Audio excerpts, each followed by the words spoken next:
नमस्कार मित्रों, Kota online classes में स्वागत है आप सभी का। तो हम लोग जो है खून का टीका हमारा चल रहा था और उसमें हमने पूरा पढ़ लिया था, सारे कथन वगैरह सब कुछ हो गए थे। और उसके साथ जो पिछला वीडियो मैंने बनाया था उसमें 30 क्वेश्चन भी हो गए थे। अब 30 क्वेश्चन के बाद में हम लोग जो है क्वेश्चन करेंगे 31 से, यानी कि 31 नंबर से अगले क्वेश्चन की ओर हम बढ़ेंगे। साथियों, सारे वीडियो कंप्लीट देखना, आपको मज़ा आ जाएगा, बहुत बढ़िया तरीके से समझ में आएगा, एक एक बात समझ में आएगी कि कैसे पढ़ना है और क्या करना है। बहुत अच्छी प्रैक्टिस होएगी आप लोगों की। चलिए यहाँ से पढ़ते हैं हम 31 नंबर के प्रश्न से आज हम लोग पढ़ेंगे। तो 31 नंबर का प्रश्न क्या कहता है? 31 नंबर का प्रश्न कहता है जो है केलवाड़ा कहाँ स्थित है? तो जो केलवाड़ा है वो हरावली की तलहटी में स्थित शेरोमल नगर की चोटी पर स्थित है। कहाँ पर स्थित है? ब ऑप्शन राइट हो जाएगा। साथियों, हो सकता है कोई मिसप्रिंट भी हो सकती है, कोई मेरे से गलत ऑप्शन भी लग सकता है, तो आप लोगों को भी थोड़ा ध्यान रखना है। अगर कहीं कोई गलती हो जाती है तो कमेंट कर देना, मुझे कोई दिक्कत नहीं है इस चीज़ से कि देखो, गलती सभी से हो सकती है, मेरे से भी हो सकती है, आपसे भी हो सकती है, किसी से भी हो सकती है। लेकिन जो फालतू के जो कमेंट होते हैं बहुत सारे, जैसे मेरे में ही गालियाँ दे रहे हैं। अब सब गालियाँ दे रहे हैं तो दे रहे हैं यार, अब क्या कर सकते हैं। ठीक है, देने दो, मैं भी यही सोचता हूँ। जो गालियाँ दे रहे हैं वो बड़े लोग हैं, अच्छी बात है, वो शायद हो सकता है मेरे से ज़्यादा अच्छा कर रहे होंगे। कहते हैं ना, जब भी आपने देखा होगा साथियों, मैं आपको एक बात बताता हूँ, जब भी आपने देखा होगा, अगर जैसे मैंने इस हाथ को पकड़ करके इस हाथ को ऐसे ऊपर किया तो ये हाथ भी ऊपर गया और ये हाथ भी ऊपर गया। तो ऐसा कहा जाता है, इससे ये सीख मुझे मिली कि जब भी किसी को ऊपर उठाया जाता है इस तरह से, तो शायद आप भी ऊपर उठते हो। किसी को नीचे गिराया जाता है तो आपका यह हाथ भी नीचे गया तो आप भी नीचे गिरोगे। तो 100% ये सही बात है, किसी को गिराओगे तो आप भी गिरोगे, और निश्चित रूप से अगर किसी की भलाई करोगे तो कभी न कभी आपकी भी ज़रूर भलाई होगी। तो साथियों, इसी चीज़ के आधार पर, इसी बात के आधार पर जीवन में हमेशा आगे बढ़ना चाहिए और पॉजिटिव रहना चाहिए। कर भला होगा भला, आज नहीं तो कल होगा, पर होगा भला। तो ये सारी चीज़ें मान कर के मैं आगे बढ़ता हूँ। ठीक है, जो गालियाँ दे रहे हैं, हो सकता है भावी अध्यापक बनने पर पता नहीं वो क्या ही करेंगे। दे लो भैया गालियाँ, कोई दिक्कत नहीं है, सुन लेंगे हम लोग तो। पर लेकिन भलाई जो स्टूडेंट के लिए जो कर रहा हूँ वो मैं करता रहूँगा। चलिए, हम लोगों ने यहाँ तक पढ़ा था, ब ऑप्शन राइट हो जाएगा। 32 नंबर का है, युवक हमीर किस गांव में रहता था, या किस गांव का रहने वाला था? उन्वाऊ। कौन सा गांव था? उन्वाऊ गांव था साथियों। अगला है 33 नंबर का, अगुनायोर के भील नेता का नाम क्या था? बांका। अगुनायोर के भील नेता का नाम क्या था? बांका था। ठीक है ना, यहाँ तक कोई समस्या नहीं होनी चाहिए।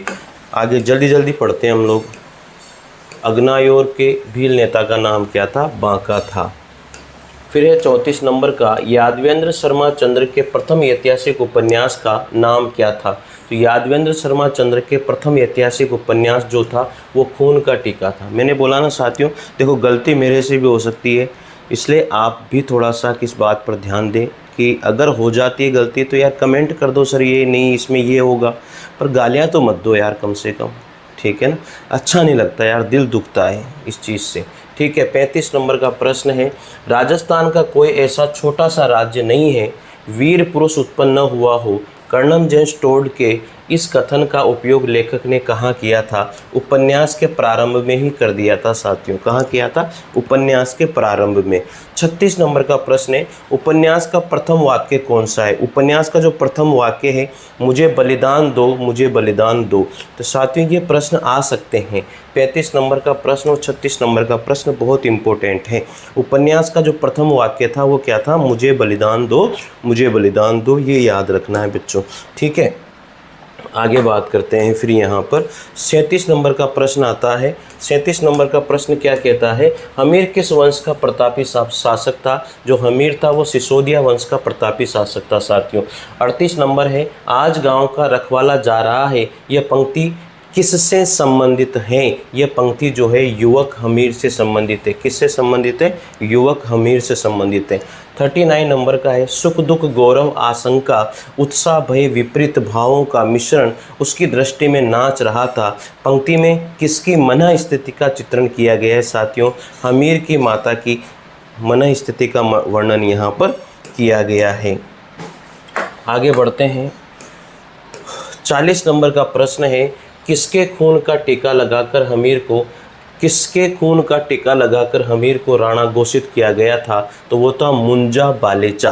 क्या नाम था उसका? मुंजा बालेचा का खून का टीका लगाकर इसको राणा घोषित किया गया था। 41 नंबर का प्रश्न है, समय की प्रतीक्षा में अवसर चले जाते हैं, काका सा असमय का प्रयास जीवन में असफलता दे जाता है। ये दोनों कथन किसके लिए हैं? बिल्कुल 100% हमारे लिए भी ये कथन है, क्योंकि समय की प्रतीक्षा में, अरे समय आएगा, आखिरकार अवसर चले जाते हैं और असमय पे किया गया कार्य भी कभी सफल नहीं होता है। बहुत तगड़ी बात कही गई है साथियों, बहुत तगड़ी बात कही है।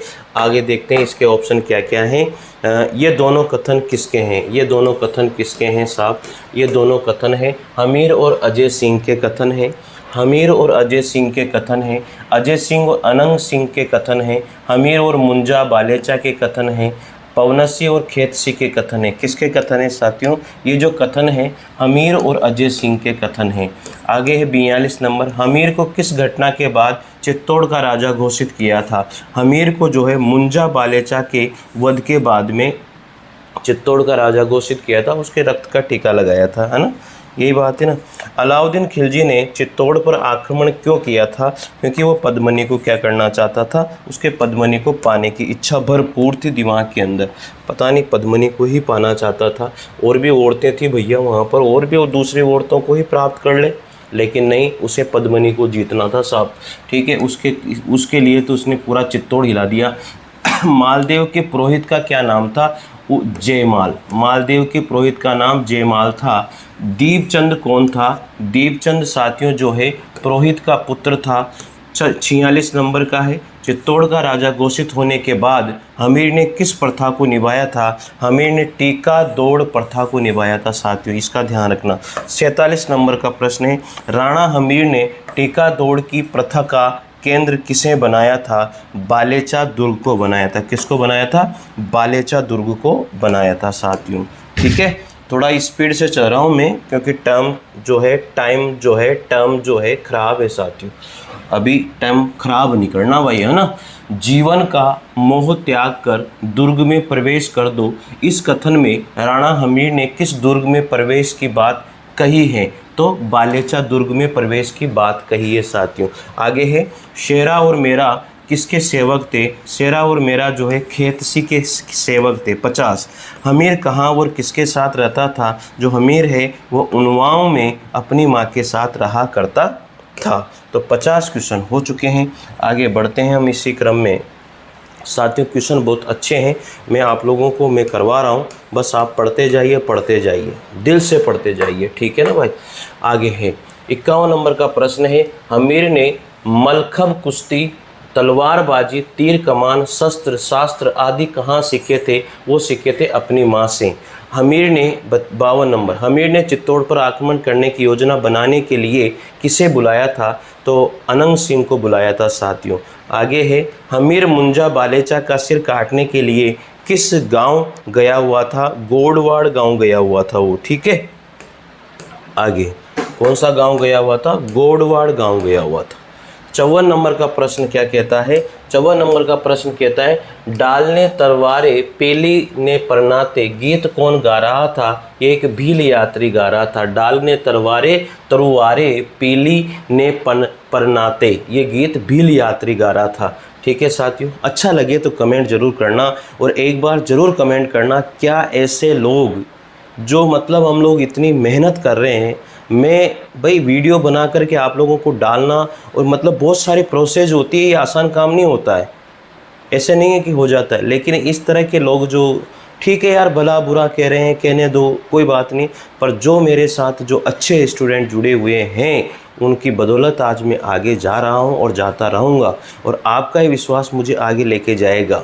ठीक है। और बहुत सारे स्टूडेंट के जब कमेंट आते हैं sir test series 1 number test series है आपकी, दोनों टेस्ट सीरीज आपने बहुत तगड़ी निकाली है। एक परिणाम के नाम से टॉपिक वाइज टेस्ट सीरीज और परिणाम 02 के नाम से जो टेस्ट सीरीज है फुल सिलेबस टेस्ट सीरीज, ज़बरदस्त टेस्ट सीरीज है। दिल खुश हो जाता है कि यार सर आपने बहुत मेहनत करी है। तो साथियों मैं आपसे भी कहता हूँ कि आप भी ज्वाइन कीजिए और आज ही ज्वाइन कीजिए। मैं तो ये कहूँगा आज करे सो अभी कर ले भैया, ठीक है ना, वो वाली बात है। यानी कि कल करे सो आज कर, लेकिन तू आज करे सो अभी कर, मैं ये बात कहूँगा आपसे, ठीक है ना। मुंजा बालेचा के सिर के खून का टीका हमीर को किसने लगाया था? किसने लगाया था साथियों? अजय सिंह ने लगाया था। 56 नंबर का है। अजीत सिंह व सुजान सिंह क्यों नाराज़ हुए? क्यों नाराज़ हुए थे? अजीत सिंह और सुजान सिंह क्यों नाराज़ हुए थे? हमीर को राणा घोषित किए जाने के कारण वो क्या हो गए थे? नाराज़ हो गए थे साथियों, ठीक है। 57 नंबर के प्रश्न की ओर हम बढ़ते हैं। 57 नंबर का प्रश्न क्या कहता है? वो कहता है मालदेव हमीर से चित्तौड़ का किला छीनने के लिए क्या षड्यंत्र रचता है? वो षड्यंत्र रचता है ना, उसकी बेटी का जो है वो भेज देता है और बाद में कहता है कि ये तो वो थी वो अपनी पुत्री का सगुन नारियल जो है भेजता है हमीर को। टीका दौड़ की प्रथा में कौन वीरगति को प्राप्त हो गया था? भेरा और खेतसी। कौन कौन वीरगति को प्राप्त हुआ था? भेरा और खेतसी वीरगति को प्राप्त हो गए थे। 58 नंबर दुर्ग जीत लिया राणा जी पर शक्तिवान बाजुओं को कटाकर। क्या बोला उसने? दुर्ग जीत लिया राणा जी पर शक्तिवान बाजुओं को कटाकर। बहुत तगड़ी बात बोली है भाई। दुर्ग जीत लिया राणा जी पर शक्तिवान बाजुओं को कटाकर। इस पंक्ति में रेखांकित शब्द किसकी ओर संकेत करता है? यानी कि शेरा और खेतसी की ओर ये संकेत कर रहा है। रेखांकित शब्द किसकी ओर संकेत करता है? शेरा और खेत की ओर संकेत करता है साथियों। तो यही चीज़ आप लोगों को ध्यान देनी है, ठीक है। आगे बढ़े इसी क्रम में। अगला प्रश्न आता है, अगला प्रश्न है 59 नंबर का प्रश्न है साथियों। देखो 59 नंबर का प्रश्न क्या कहता है? दूसरा खून का टीका राणा के मस्तक पर किसने लगाया था? शेरा ने लगाया था। अगला है मालदेव की शक्ति क्षीण करने के लिए अजय सिंह ने किस नीति को अपनाने का प्रयास रखा? असहयोग नीति को। 61 नंबर खून की होली खेलने से में उस युद्ध पिपासु पुरुष को खून की होली खेलने में उस युद्ध पिपासु पुरुष को एक विचित्र उत्तेजना और आनंद की उपलब्धि होती थी। इस पंक्ति में युद्ध पिपासु पुरुष किसे कहा गया है? वो अनंग सिंह को कहा गया है साथियों, ठीक है। याद करना भाई, बहुत तगड़े प्रश्न हैं, अच्छे प्रश्न हैं, आपको फ़ायदा होगा, इससे मैं गारंटी दे रहा हूँ। 62 नंबर का प्रश्न है। 62 नंबर का प्रश्न है चित्तौड़ पर किया गया प्रथम आक्रमण असफल होने पर हमीर ने किस ओर प्रस्थान किया था? द्वारिकापुरी की ओर प्रस्थान किया था।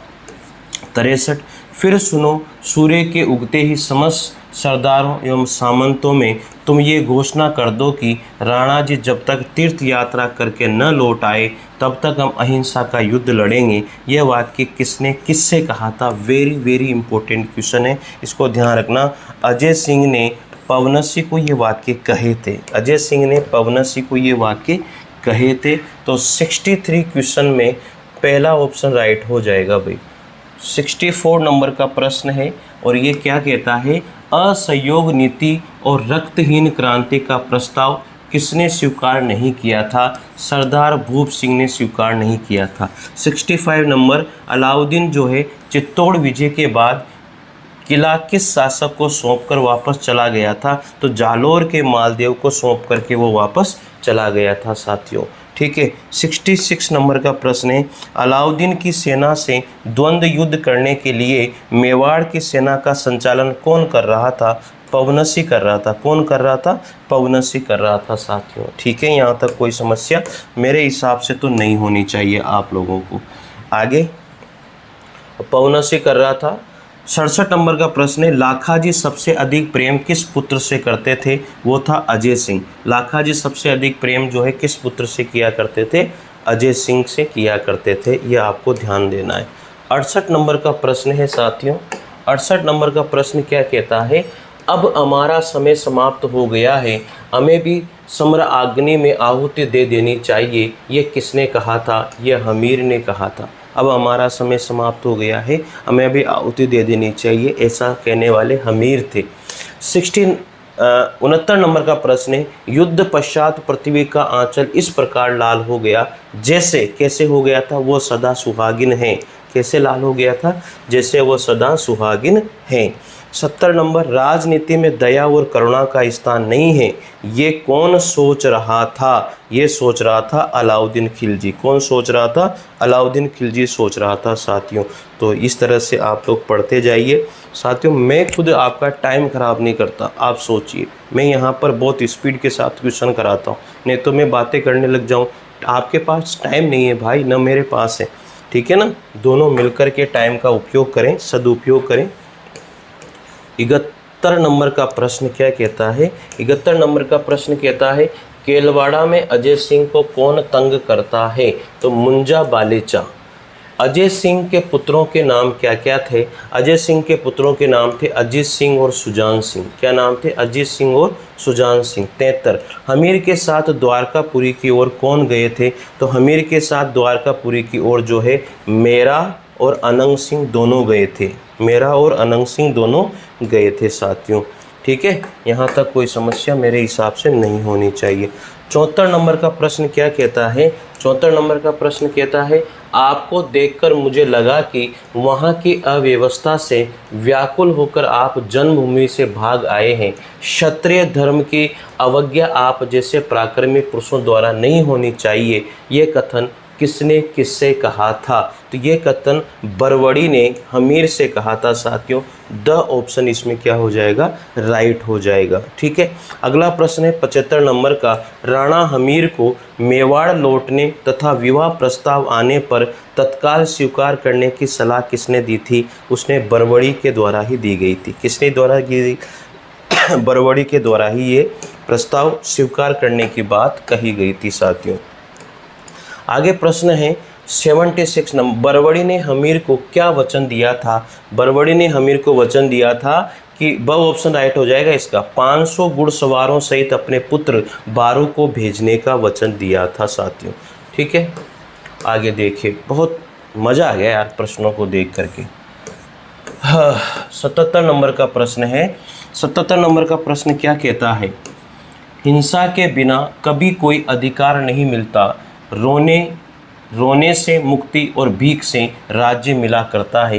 ये कथन किसका रहा है? ये कथन अनंग सिंह का कथन है। 78 नंबर है, राणा हमीर के पास विवाह का नारियल किसने भेजा था? किसने भेजा था? मालदेव ने भेजा था। 79 नंबर, मोजीराम मेहता कामदार थे। मोजीराम मेहता कामदार थे। कूटनीतिज्ञ और विचारक। कूटनीतिज्ञ और विचारक, ठीक है। यहाँ तक कोई समस्या मेरे हिसाब से नहीं होनी चाहिए। अब देखिए 80 नंबर के प्रश्न की ओर हम लोग आ चुके हैं। 80 नंबर का प्रश्न क्या कहता है साथियों?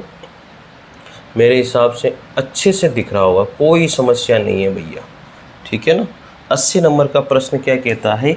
मालदेव के राज्य की लोहधुरी किसे कहा गया है? मालदेव के राज्य की लोहधुरी किसे कहा गया है साथियों? तो वो है मोजीराम मेहता कामदार को। मोजीराम मेहता कामदार को। साथियों जल्दीबाजी में अगर मेरे से भी गलत हो जाए तो आप निश्चित रूप से ज़रूर बता देना मेरे को, सर इसका आंसर ये होगा।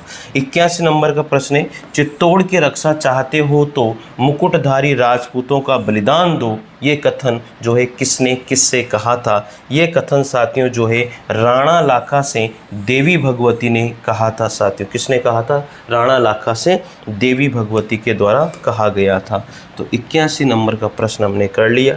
82 नंबर के प्रश्न की ओर हम लोग बढ़ते हैं। बहुत प्यारा प्रश्न है, मुझे बलिदान दो, मुझे बलिदान दो। ये कथन कौन किससे कहता है? ये कथन जो है साथियों देवी भगवती राणा लाखा से कहती है। ब ऑप्शन राइट हो जाएगा। 83 नंबर, माँ का स्वप्न हो या पिताजी का भ्रम, किंतु ये सत्य हैं मुझे अपनी मातृभूमि के लिए उत्सर्ग होना पड़ेगा। ये कथन किसका रहा साथियों? तो ये कथन है हरि सिंह का। लाखा के प्रति ये कथन रहा है। हरि सिंह ने लाखा के प्रति ये कथन कहा था, ठीक है। यहाँ तक तो कोई समस्या नहीं है। 84 नंबर का प्रश्न आता है और क्या कहता है, राणा हमीर को मौत के घाट उतारने और राजकुमारी से विवाह की चाल असफल होने पर राजा मालदेव ने क्या किया था साथियों। राजकुमारी के बाल विधवा होने की अफवाह फैलाई थी। सही बात है ना, उसने अफवाह फैलाई थी ना, तो ये तो विधवा है, बाल विधवा है, इस तरह की बातें करी थी उसने, यानी कि उसको वो मार भी नहीं सका था और उसका विवाह जो वाली बात थी वो भी क्या हो गई थी, असफल हो गई थी। ठीक है, तो आगे बढ़ते हैं इसी क्रम में। तो अगला प्रश्न आता है यहाँ पर 85 नंबर का प्रश्न है, और 85 नंबर का प्रश्न क्या कहता है, 85 नंबर का प्रश्न कहता है, राजाज्ञा पत्थर की लकीर नहीं होती, वह हर क्षण बदलती रहती है। जब राणा जी विधवा से ही विवाह करने को तत्पर हो गए, फिर इस झूठ को प्रश्रय देकर तुमने बेटी को व्यर्थ ही दुख दिया। ये कथन किसने किससे कहा था? ये कथन मालदेव ने अपनी रानी से कहा था। मालदेव ने किससे कहा? अपनी रानी से कथन कहा कि तूने भी गलत किया है। आगे 86 नंबर का प्रश्न है, राणा लाखा क्यों घबराए हुए थे? राणा लाखा जो है उनसे देवी भगवती स्वप्न में बलिदान मांग रही थी, इसलिए राणा लाखा यहाँ पर घबराए हुए थे साथियों। ठीक है, कोई समस्या यहाँ पर नहीं होनी चाहिए। आगे बढ़ते हैं, 87 नंबर का प्रश्न है। देखो 87 नंबर का प्रश्न क्या कहता है? प्रश्न कहता है, मुझे रक्त चाहिए राणा लाखा से, ये किसने कहा था? देवी भगवती ने कहा था। ब ऑप्शन राइट हो जाएगा। 88, राणा लाखा के कुल कितने पुत्र थे? तो राणा लाखा के कुल 12 पुत्र थे। कितने पुत्र थे? कुल 12 पुत्र थे।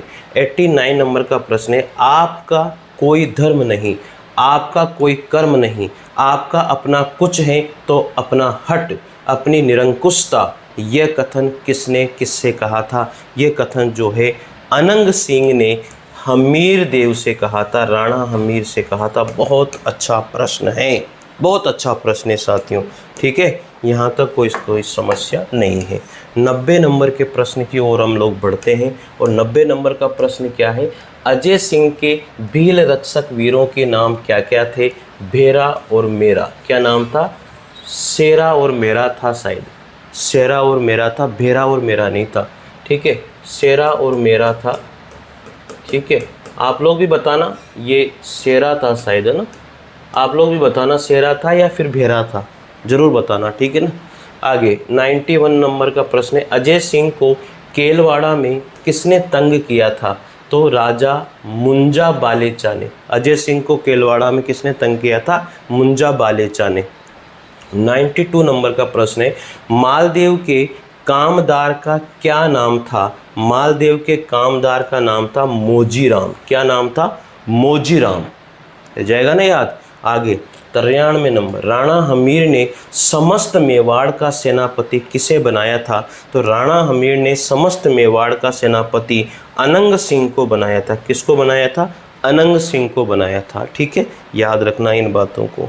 आगे है अब 94 नंबर के प्रश्न की ओर बढ़ते हैं हम लोग। 94 नंबर का प्रश्न क्या कहता है? राणा हमीर का क्षमा याचना का पत्र एवं कोष चित्तौड़ लेकर कौन गया था साथियों? एक तो पवनसी गया था और एक मौजीदार कामदार गया था। पवनसी मौजीदार कामदार गया था। ठीक है।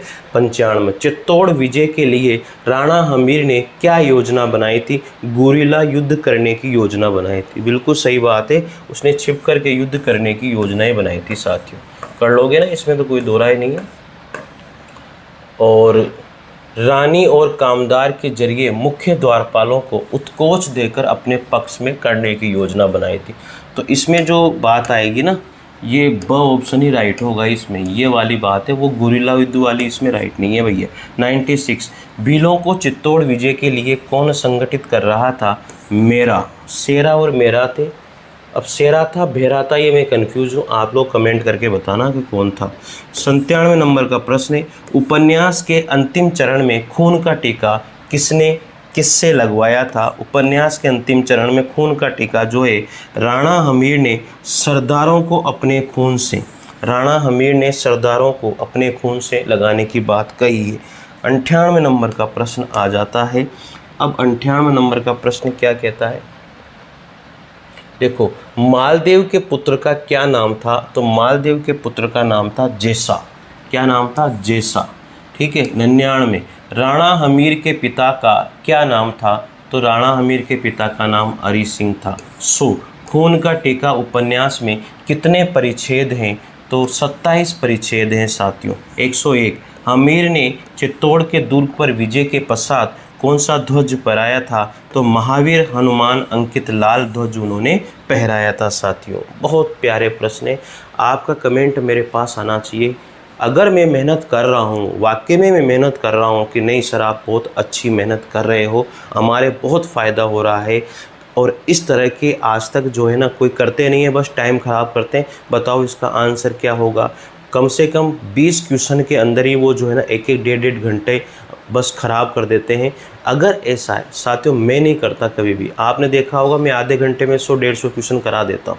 इससे बेस्ट क्या हो सकता है बताओ? हैं? ऐसा नहीं है ना। तो साथियों ये आपको बताना है। अगर आपका कमेंट आता है, मेरा मतलब मन जो है ना गदगद हो जाता है। और टेस्ट सीरीज़ की बात मैं इसलिए बार बार करता हूँ, हज़ारों स्टूडेंट का विश्वास आया है। आप लोग भी अगर टेस्ट सीरीज लेते हो तो फ़ायदा ज़रूर होगा।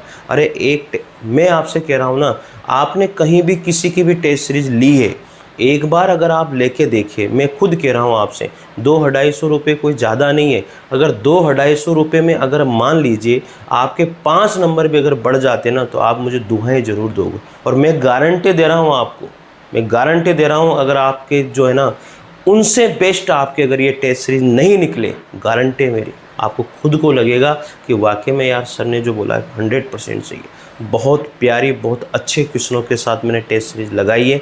परिणाम के नाम से जो टेस्ट सीरीज है वो टॉपिक वाइज है, और परिणाम 02 के नाम से जो टेस्ट सीरीज है वो सब्जेक्टिव, यानी कि कहने का मतलब ये फुल कोर्स के टेस्ट हैं। उसके अंदर जो भी आपको लेना चाहे, मैं तो कहूँगा टॉपिक वाइज लो और फिर इसको भी लो, दोनों को लो आप।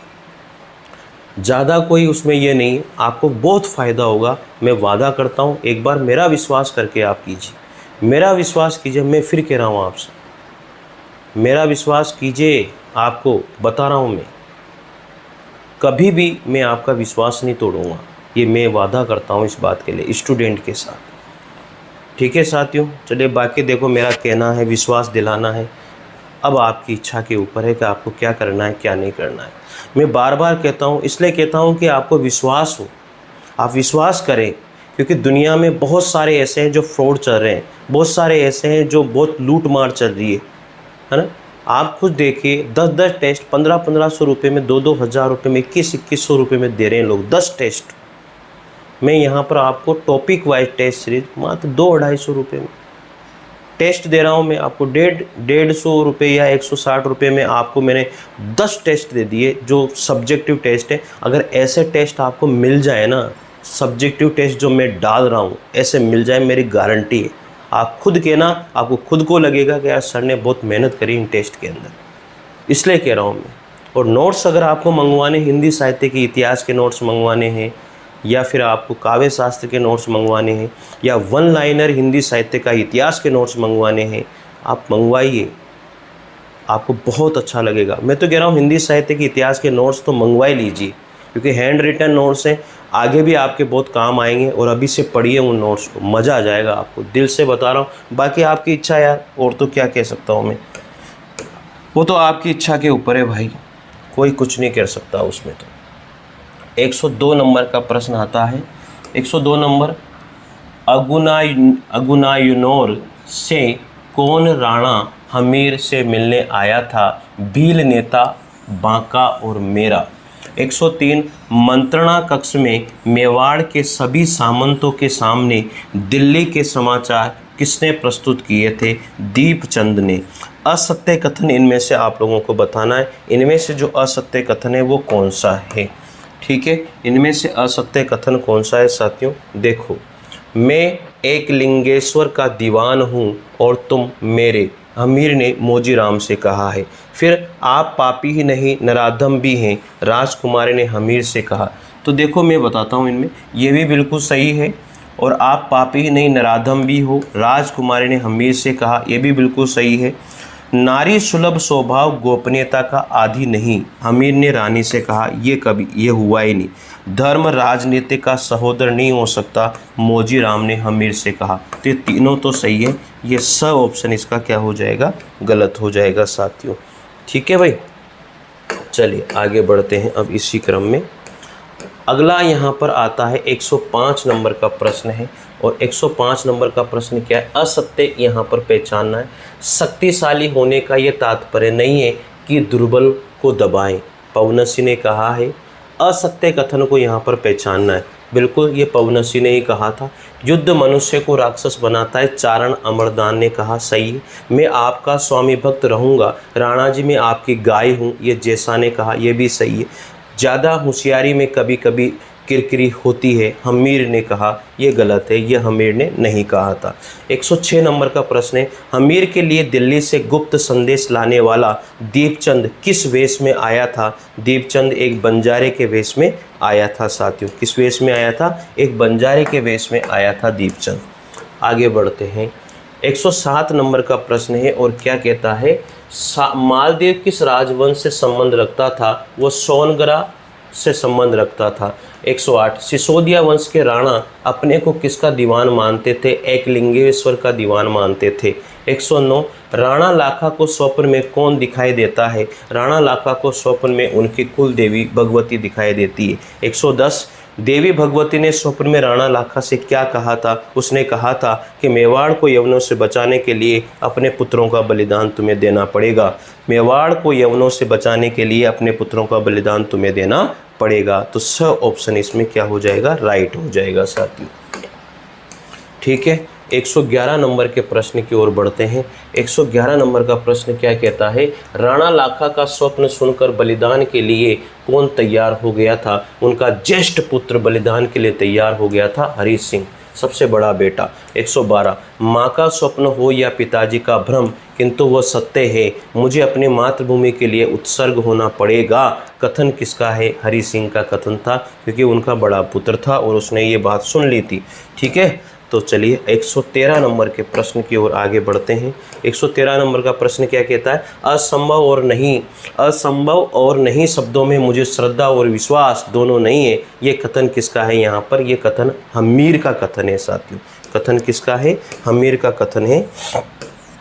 चलिए, क्वेश्चन बहुत तगड़े क्वेश्चन है साथियों, सारे क्वेश्चनों को करना, मैं फिर कह रहा हूँ, इन सभी क्वेश्चनों को ढंग से पढ़ लेना। आगे 114 लाभ हानि देखना व्यापारियों का काम है। ये कथन किसका है साथियों, हमीर का मुंजा बालेचा के प्रति। ये कथन जो है हमीर का है, किसका है, मुंजा बालेचा के प्रति ये कथन है। अगला प्रश्न है, असत्य कथन इनमें से कौन सा है। तो भीख से स्वराज नहीं मिलता काका सा, ये अनंग सिंह ने कहा था, बिल्कुल सही है। बिना घर वालों के घरों में चूहे भी शासन जमा लेते हैं, मालदेव ने कहा, यह भी सही है। हिंसा के बिना कोई अधिकार नहीं मिलता, हमीर ने कहा, यह गलत बात है। मैं आपको खोकर बेटी को नहीं रखना चाहती, मालदेव की रानी, ये भी बिल्कुल सही है। तो ये गलत है, इसका मतलब यही ऑप्शन इसका राइट हो जाएगा। ठीक है, 115 क्वेश्चन के बाद में देखिए 116 नंबर का प्रश्न आता है। क्या कहता है 116 नंबर का प्रश्न, मैं भली भांति समझता हूँ कि ये एक षड्यंत्र है। ये कथन किसका है, ये कथन है हमीर का। 117 आप मेरे सर्वस्व हैं, प्रभु मोक्ष सुख और जीवन है।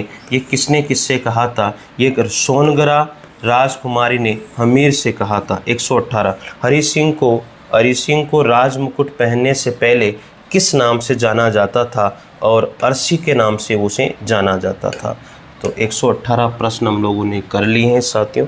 आगे बढ़ते हैं, 119 नंबर के प्रश्न की ओर हम आ चुके हैं। देखिए, युद्ध क्यों होता है ये कौन सोचता है, हरि सिंह ने कहा। 120 हरि सिंह युद्ध के विभत्स दृश्य को देखकर क्या सोचते हैं। हरि सिंह जो है उसके डरावने दृश्य को देखकर सोचते हैं कि युद्ध क्यों होता है। 121 नंबर का प्रश्न है, युद्ध क्यों होता है, मनुष्य की अधिकार लिप्सा का कथन, ये जो कथन है युद्ध क्यों होता है मनुष्य की अधिकार लिप्सा है, ये कथन किसका किसके प्रति है, किसने ये कथन किससे कहा है, बहुत अच्छी बात है। अजय सिंह का स्वगत कथन है कि ये युद्ध क्यों होता है, मनुष्य के अधिकार लिप्सा के लिए होता है। तो स ऑप्शन इसका क्या हो जाएगा, इसका ऑप्शन स, अजय सिंह का स्वगत कथन है साथियों ये, ठीक है ना। आगे बढ़ते हैं। अगला प्रश्न आता है 122 नंबर का प्रश्न है।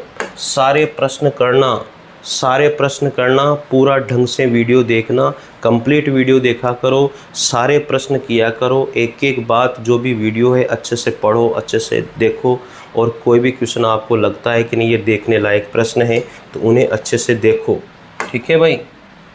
हाँ, 122 नंबर है, आज शिकार के हाथों तुम स्वयं शिकारी हो गए, ये कथन किसका है, ये कथन किसका है साथियों, इंद्र सिंह का हमीर के प्रति ये कथन है।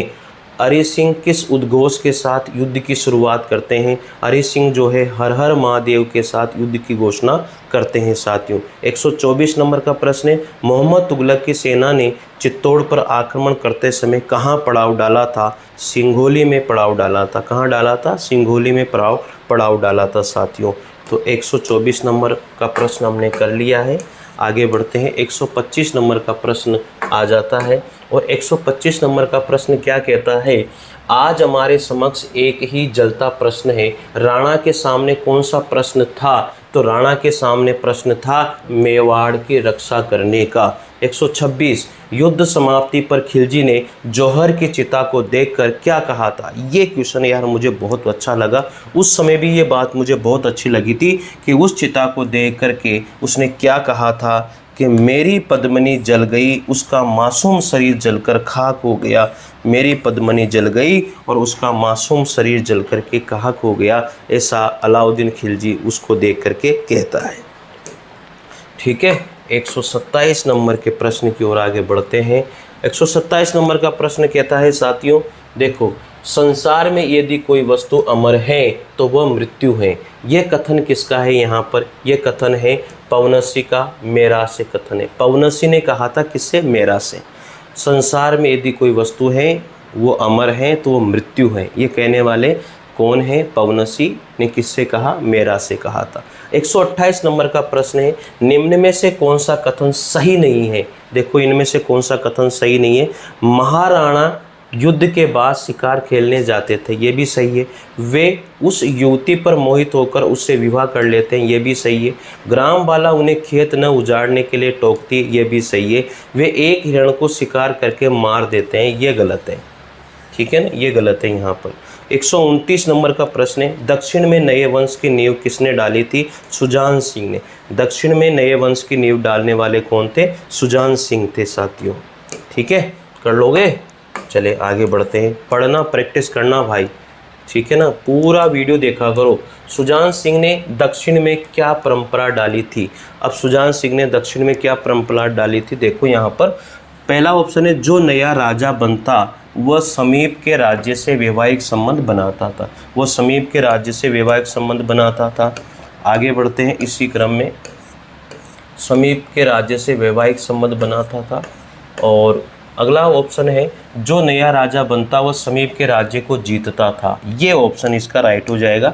जो भी नया राजा बनता था वो समीप के राज्य को क्या करता था, जीतता था। 131 नंबर, मेवाड़ में नया राणा बनने की क्या परंपरा थी, तो मेवाड़ में नया राजा बनने की जो परंपरा थी साथियों वो थी, जो नया राणा बनेगा उसे समीप के राज्य पर आक्रमण उसे कर जीतना पड़ेगा। तो सही है, पहला क्वेश्चन और दूसरा क्वेश्चन एक जैसा ही है, लगभग ऑप्शन एक जैसे ही हैं दोनों के, तो आप इनको कर लेना, कोई समस्या नहीं है। 132 नंबर का प्रश्न आता है, बहुत प्यारा प्रश्न है, मुंजा के दुर्ग का क्या नाम था, तो मुंजा के दुर्ग का नाम था सैलिया। 133 नंबर है, अजय सिंह के दो विश्वास पात्र सेवकों के क्या नाम थे, एक का नाम भेरा और एक का नाम मेरा था। अब यार मेरे को तो जो है ना सेरा और मेरा ये पता है, पर ये भेरा भेरा दे रहा है, आप देखना भेरा मेरा ही था या सेरा मेरा था, ये थोड़ा सा आप लोगों से पूछ रहा हूँ मैं, ठीक है, जरूर कमेंट करके बताना। 134, खेतसी ने संकेत बताया कि क्या संकेत बताया था, दो मसाल जलाएं तो समझना कि हम दुर्ग में प्रवेश कर गए हैं। 2 मसाल जलाएं तो समझना कि हम दुर्ग में प्रवेश कर गए। मसाल जलाएं तो समझना कि हम दुर्ग में प्रवेश कर, गलत है। 2 मसाल जलाएं तो समझना कि हम तोरण द्वार पहुंच गए, नहीं, ये वाला ही ऑप्शन आएगा। ठीक है ना। चलिए 135 नंबर के प्रश्न की ओर चलते हैं आगे। 135 नंबर का प्रश्न क्या कहता है, कौन सा कथन यहाँ पर जो है सही है, कौन सा कथन सही है, ये कह रहा है। चित्तौड़ पर विजय की कोई उम्मीद नहीं दिखने पर वीरों ने केसरिया धारण किया था। ये तो सही है यार, केसरिया धारण किया था। स्त्रियों ने अंतिम श्रृंगार किया था, ये भी सही है। केसरिया धारण कर गढ़ का द्वार खोल दिया था, ये भी सही है। इसका मतलब द ऑप्शन आ जाएगा, उपयुक्त सभी सही है।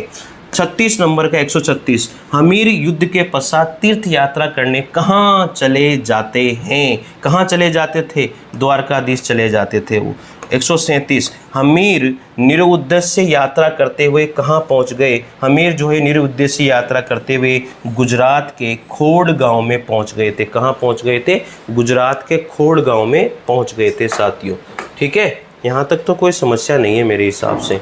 138 नंबर के प्रश्न की ओर बढ़ जाते हैं। 138 नंबर का प्रश्न क्या कहता है, हमीर व अनंग सिंह ने गुजरात यात्रा में किस देवी के दर्शन किए थे, तो वो देवी थी बरवड़ी देवी। 139, अजय सिंह के विश्वास पात्र योद्धा का क्या नाम था, खेत सिंह। अजय सिंह के विश्वास पात्र योद्धा का नाम था खेत सिंह। क्या नाम था, खेत सिंह था भाई। हो जाएगा याद, क्वेश्चन तो खूब करा रहा हूँ मैं, आप मज़ा आ जाएगा आप लोगों को, पढ़ लो, गारंटी दे रहा हूँ। जितनी चीज़ें मैं यहाँ करवा रहा हूँ ना, उससे बाहर कुछ नहीं जाएगा, ये मेरा वादा है, दावा है नागर सर का, कोटा ऑनलाइन क्लासेस का दावा है, याद कर लेना इस बात को। साथियों, पहली बार जुड़ते हो ना, ज़रूर सब्सक्राइब करो। आपकी first grade, second grade, PGT, TGT, LT grade, DSSB, PGT, TGT, REET, TET, सबकी तैयारी में यहाँ पर होती है और अच्छे से होती है। आप ज़रूर चैनल से जुड़ना साथियों, आपको बहुत फ़ायदा होगा।